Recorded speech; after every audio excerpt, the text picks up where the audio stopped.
دنیا میں جو اپنے ماں باپ کو ستایا کرتے تھے، ماں باپ کے ساتھ ظلم کرتے تھے، ماں باپ کو نظر انداز کرتے تھے، ماں باپ کو خون کے آنسو رلاتے تھے، پال پوس کر ماں باپ نے بڑا کیا، ان کو اذیت اور تکلیف دیتے تھے، ان کو تو جہنم کے اندر میرے پیٹ میں پہلے ڈال، اللہ جہنم کی خواہش پوری کرے گا، اور ماں باپ کے نافرمانوں کو جہنم کے اندر ڈال دیا جائے گا۔ پھر جہنم کہے گی شیخ زان، اے اللہ میرے اندر بوڑھا آدمی جو دنیا میں زنا کرتا تھا، بوڑھے لوگ جو دنیا میں زنا کرتے تھے، بڑھاپے کے باوجود وہ لڑکیوں کی جسموں سے کھیلا کرتے تھے، ان کی عزتوں کو تار تار کرتے تھے، ان کو بہلا پھسا کر اور ان کو غلط کام کے لیے آمادہ کرتے تھے، اے اللہ ان بوڑھے ان بزرگ زناکار لوگوں کو تو میرے اندر ڈال۔ نوجوان سے تو ایک بار غلطی ہوتی ہے، وہ جوانی کا نشہ ہے، حالانکہ وہ بھی جہنم میں سزا بھگتیں گے، وہ اپنے حساب کتاب کے بعد جہنم میں جائیں گے، لیکن جہنم جن کو مانگ رہی ہے وہ کہہ رہی ہے کہ میرے اندر بوڑھے زناکاروں کو، بوڑھے زانیوں کو تو میرے اندر ڈال، جنہوں نے بڑھاپے کے بعد بھی، جبکہ اس عمر میں شہوت کم ہو جاتی ہے، اس عمر میں شہوت کی کمی ہو جاتی ہے، اس کے باوجود انہوں نے لڑکیوں کی عزت سے کھلواڑ کیا، اے اللہ اس بوڑھے زانی کو تو جہنم کے اندر ڈال۔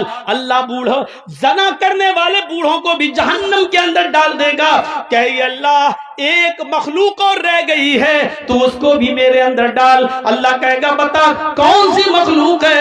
المصورون، جہنم چیخ کر کہے گی تصویر بنانے والوں کو، تصویر کھینچنے والوں کو، فوٹو بنانے والوں، فوٹو کھینچنے والوں کو اللہ جہنم مطالبہ کرے گی، جہنم پوچھے گی، جہنم اللہ سے مانگے گی، اور اللہ جہنم کی فریاد پوری کرے گا، اور جہنم میں ان تصویر بنانے والوں کو، تصویر کھینچنے والوں کو بھی ڈال دیا جائے گا۔ ایک چیز ہوتی ہے مجبوری میں کسی چیز کی اجازت دینا، پاسپورٹ بنوانا ہے ضرورت ہے، آدھار کارڈ میں آپ کا فوٹو لگنا ہے ضرورت ہے، کھینچ سکتے ہو، بینک میں پاس بک کے اندر اور بینک میں آپ کا فوٹو لگنا ہے آپ دے سکتے ہیں، ڈرائیورنگ لائسنس میں آپ کا فوٹو لگے گا آپ دے سکتے ہیں، یہ چیز جائز ہے، ضرورت ہے آپ دیجئے، بنا ضرورت کیوں؟ آج تم سجدے میں جاتے ہو کہتے ہو اللہ میرا حال دیکھ، اوپر سے آواز آتی ہے بندے اپنا نام اعمال دیکھ۔ ایک ہماری بھی نمازیں ہیں، ادھر بھی سجدہ، اللہ سے بھی مدد، غیروں کے سامنے بھی دامن پھیلے ہوئے، کہاں سے صدا سنیں؟ جو میں سر بسجدہ ہوا زمین پر تو آسمان سے آنے لگی یہ ندا، جو میں سر بسجدہ ہوا زمین پر تو آسمان سے آنے لگی یہ ندا، تیرا دل تو ہے سرنماشنا تجھے کیا ملے گا نماز میں، او میرے بندے تجھے نماز میں کیا ملے گا؟ تیرا دل لگا ہی نہیں ہے، تو نے رب کو معبود سمجھا ہی نہیں ہے، تو نے اللہ کو مشکل کشا جانا ہی نہیں ہے، تو نے رب کو حاجت روا مانا ہی نہیں ہے۔ نماز اس لیے پڑھ رہا ہے کہ تیرے باپ دادا پڑھتے آئے ہیں، ارے نماز تو ساری مشکلوں کا حل تھا، نماز کے لیے تو حکم ہے، نماز کے لیے تو یہ حکم ہے کہ آئے میرے بندو صبر میں، صبر اور نماز کے ذریعے تم اللہ سے مدد مانگو، یا ایھا الذین آمنوا استعینوا بالصبر والصلاۃ، صبر اور نماز کے ذریعے تم اللہ کی مدد حاصل کرو، اللہ سے مدد طلب کرو۔ ان اللہ مع الصابرین، اللہ صبر کرنے والوں کے ساتھ ہے۔ چلیے آج تم سے ایک سوال کرتا ہوں اور دیکھتا ہوں کہ کتنے لوگ غور سے سن رہے ہیں میری بات۔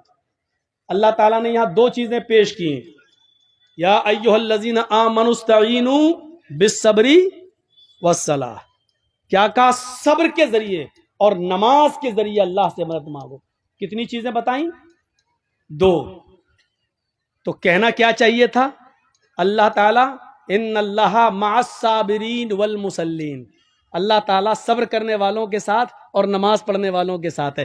دونوں باتیں جب کہیں تو دونوں کے ساتھ ہونا چاہیے نا۔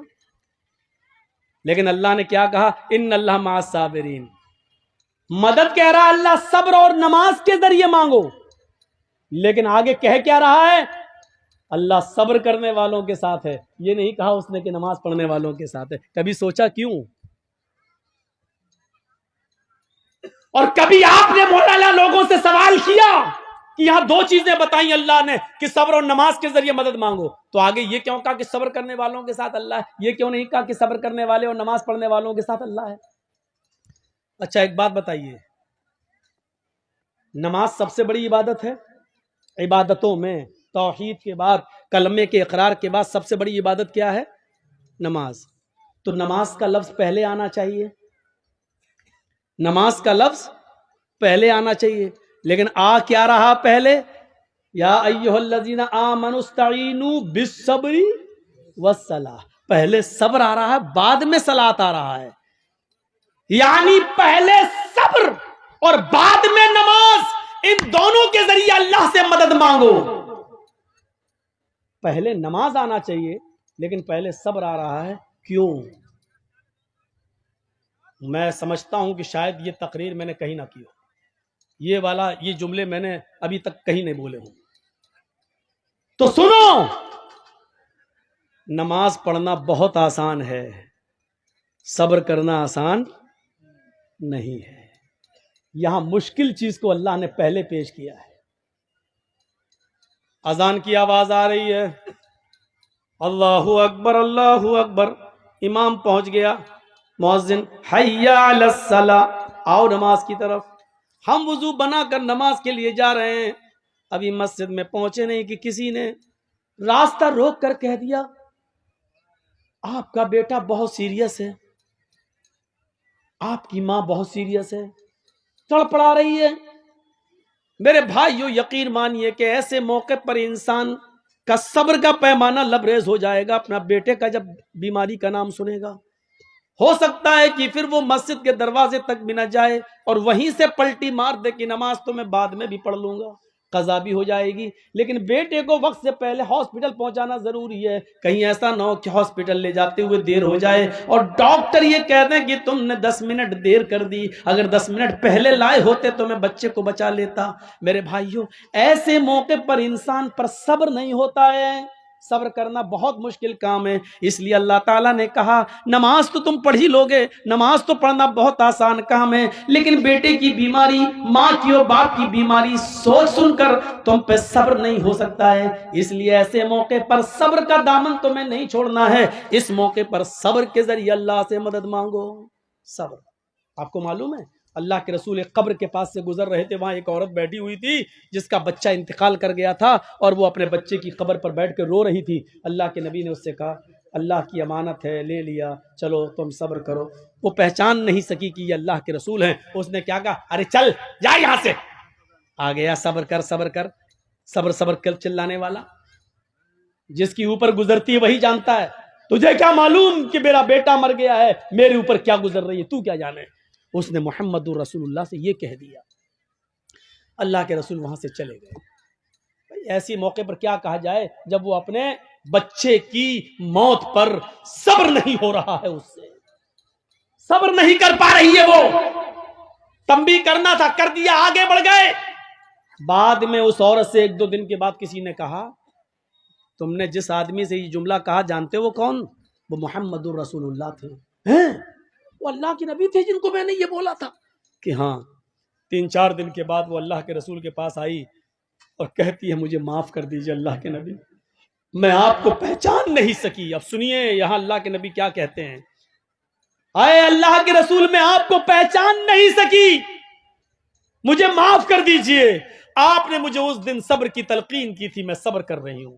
اے اللہ کے رسول مجھے صبر آ گیا، میں نے صبر کر لیا، آپ مجھے معاف کر دیجئے. میں نے آپ سے کہا چل چل، تو کیا جانے، جس کی اوپر گزرتی وہ جانتا، مجھے صبر آ گیا. تو اللہ کے نبی نے مسکراتے ہوئے کیا کہا؟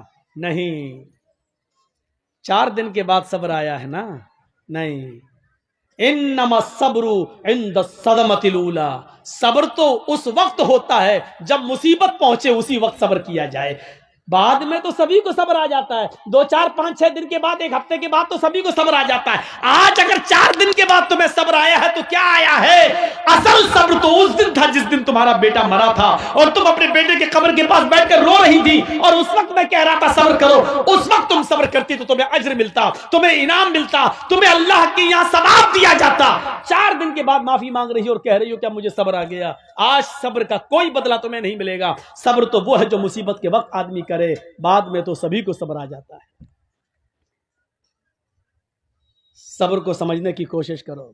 صبر یہی نہیں ہے ایک گاؤں کا مکھیا ہے، پولیس اور ایس ایس پی اور ڈی ایم سے اس کے تعلقات ہیں، ہم غریب آدمی ہیں، اس نے پکڑا تھپڑا ہٹ اور ہم پٹ گئے، کچھ نہیں کہہ رہے ہیں اس کو، کیوں؟ مکھیا ہے، اچھے تعلقات ہیں، صبر کر لیا۔ یہ صبر نہیں ہے، یہ صبر نہیں ہے، یہ ظلم کو سہنا ہے، یہ بزدلی ہے۔ آپ نے صبر نہیں کیا، آپ کے دل میں یہ تھا اگر آج اس کے پاور کے برابر میں ہوتا یا اس کے برابر میرے پاس پیسہ ہوتا یا یہ پوسٹ میری ہوتی، تب دیکھیں یہ کیسے ظلم کرتا، تب میں اس کو بتاتا۔ آپ ظلم صبر نہیں کر رہے ہیں، آپ ظلم سہ رہے ہیں، اور ظلم کو سہنا ایک اور جرم ہے، ایک اور پاپ ہے، ایک اور گناہ ہے، ایک اور یہ بزدلی۔ آپ نے مسلمان کبھی بزدل نہیں ہوتا ہے، مسلم قوم ظلم سہنے کے لیے پیدا نہیں ہوئی ہے۔